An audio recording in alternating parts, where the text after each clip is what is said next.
Assalamualaikum warahmatullahi wabarakatuh.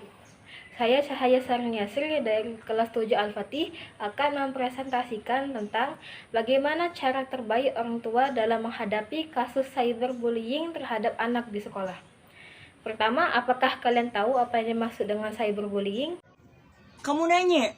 Ya udah, biar aku kasih tahu ya. Bullying adalah intimidasi yang dialami anak. Bullying akan memberikan dampak yang cukup besar pada kehidupan anak dan perkembangan karakternya. Anak-anak yang mengalami bullying dapat membawa luka batin atau trauma sehingga menjadi orang yang memiliki kepercayaan diri yang rendah. Juga berbagai masalah lainnya, atau bahkan sampai ada yang bunuh diri. Bullying dapat terjadi di mana saja, seperti sekolah, lingkungan sosial, serta yang sedang banyak terjadi yaitu di media sosial atau yang dikenal dengan sebutan cyberbullying. Anak tentunya belum dapat menyelesaikan masalah mereka sendiri, sehingga sangat diperlukan adanya peranan orang tua dalam kasus bullying untuk membantu anak melalui tahapan tersebut dan meminimalkan dampak negatifnya. Peran orang tua dalam kasus bullying di kalangan anak-anak, yaitu yang pertama, orang tua sebagai pemberi disiplin dan panutan. Penerapan disiplin yang tepat di rumah akan mengurangi risiko anak menjadi pelaku bullying maupun juga menjadi korban bullying. Misalnya saja, menentukan berapa lama waktu anak bermain di luar rumah, mengetahui siapa saja teman bermainnya, dan apa saja yang mereka kerjakan. Tetapi penerapan disiplin ini tentunya tidak bisa dilakukan secara kaku ataupun ala militer. Cukup memastikan agar anak mematuhi jadwal kegiatan sendiri. Orang tua juga perlu untuk memberikan contoh yang baik kepada anak mereka. Jangan hanya menasihati saja tapi tidak memberikan contoh. Yang kedua, orang tua sebagai pengamat. Menjadi orang tua berarti Anda harus cukup jeli untuk mengamati perilaku anak Anda. Anak yang mengalami bullying tentunya akan menunjukkan gejala yang jelas seperti menarik diri dan tampak murung. Tetapi anak yang menjadi pelaku sulit dilihat perilakunya, bahkan mungkin saja tidak tampak perbedaannya. Dan juga Anda sebagai orang tua perlu mengawasi pergaulan anak. Yang ketiga, orang tua sebagai pihak yang bijak. Orang tua adalah orang yang jauh lebih berpengalaman dalam kehidupan daripada anak. Karena itulah seharusnya orang tua dapat bersikap lebih bijak dalam menyikapi berbagai peristiwa, termasuk ketika anak sedang melakukan bullying atau menjadi korban bullying. Yang keempat, orang tua sebagai orang yang dapat diandalkan. Sejak bayi, seorang anak selalu mengandalkan orang tuanya untuk membimbing, mengasuh, dan menjaganya. Ketidakhadiran orang tua ketika anak membutuhkan dapat berpengaruh buruk terhadap mental anak yang mengalami bullying. Yang kelima, orang tua sebagai pengamat. Akibat bullying tersebut, kemungkinan anak akan mengalami rasa percaya diri yang rendah, tidak ingin lagi bergaul, bersekolah, atau bahkan keluar rumah dan berbagai macam kemungkinan lain.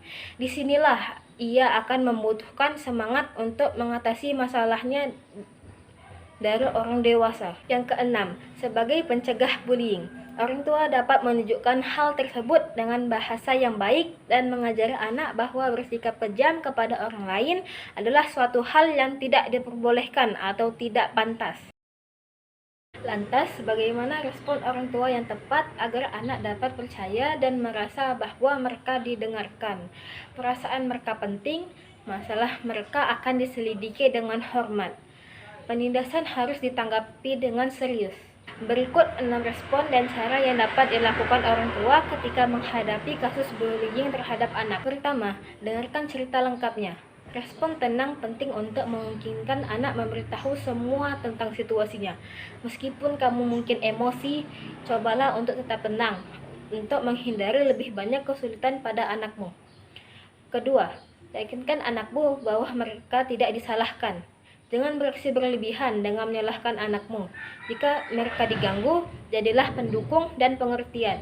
Biarkan anak tahu bahwa mereka tidak bisa disalahkan karena ditindas. Ketiga, tanyakan kepada anak apa yang ingin mereka lakukan dan apa yang mereka ingin kamu lakukan.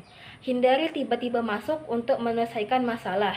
Memang wajar jika kamu ingin melindungi anak. Namun membantu mereka menemukan solusi sendiri adalah pilihan yang lebih baik. Ini membantu mereka merasa mereka memiliki kekuatan dalam situasi tersebut. Keempat, pelajari beberapa strategi untuk dibicarakan dengan anak. Di antaranya, bagaimana jika anak diganggu, jika anak mengertak orang lain, dan jika anak pernah melihat intimidasi terjadi. Kelima, hubungi sekolah dan bekerjasama dengan sekolah. Jadi diskusikan ide itu dan yakinkan mereka bahwa sekolah ingin tahu dan dapat membantu. Buat janji untuk bertemu dengan guru anakmu dan jika perlu minta untuk berbicara dengan kepala sekolah. Keenam, periksa anak secara teratur. Pertahankan pembicaraan dengan anak. Mungkin perlu waktu untuk menyelesaikan masalah. Jadi periksa secara teratur anakmu. Tanyakan soal pengalaman dan perasaan mereka. Dukungan berkelanjut darimu sebagai orang tua sangatlah penting.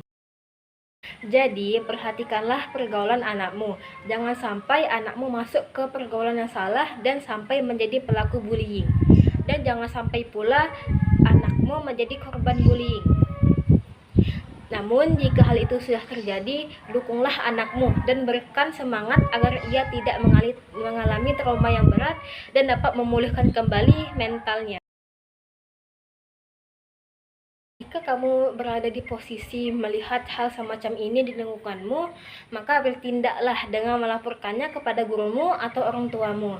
Jangan hanya dibiarkan saja. Dengan cara ini, kita sudah sangat membantu korban bullying tersebut. Sekian dari saya, semoga presentasi saya kali ini dapat bermanfaat dan kita dapat mengurangi kasus bullying.